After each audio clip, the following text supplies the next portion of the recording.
అవని అక్షయ్‌తో మాట్లాడుతూ ఉంటుంది. చాలా బాధపడుతూ ఉంటుంది.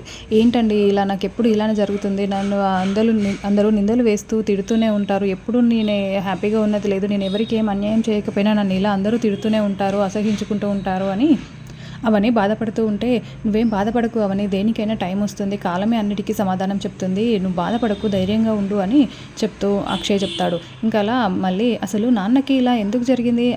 నువ్వు ఆ రోజు కూడా నేనే మాట్లాడాను మామయ్యతో అని చెప్పావు. అసలు ఏం జరిగింది అవని? అసలేం ఏదైనా ఉంటే నాకు చెప్పాలి కదా!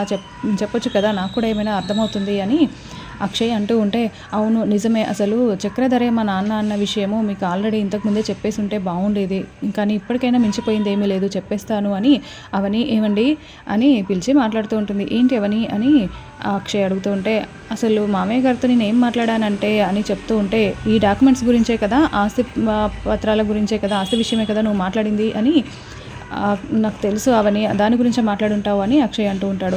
అసలు ఆ విషయం గురించి మా మధ్యలో డిస్కషన్ రాలేదండి అని అవని, అది కాదండి అసలు ఏం మాట్లాడానంటే అని మళ్ళీ చెప్పబోతూ ఉంటే, నువ్వేం చెప్పొద్దు అవని, అసలు ఈ డాక్యుమెంట్స్ ఎవరు పంపించారో, దీని వెనకాల ఉంది ఎవరు, ఇదంతా నేను కనుక్కుంటాను, దీని ద్వారా నాన్నకి అసలు అలా జరగడానికి కారణం ఎవరో తెలుస్తుంది అని చెప్పి అక్షయ్ అక్కడ నుంచి వెళ్ళిపోతాడు. ఇదేంటినా నేను చెప్తుంటే కూడా పట్టించుకోకుండా ఇలా వెళ్ళిపోతున్నాడు, ఈయనకి నిజం చెప్తామంటే వినిపించుకోడేంటి అని అవని చాలా షాకింగ్గా బాధపడుతూ చూస్తూ ఉంటుంది.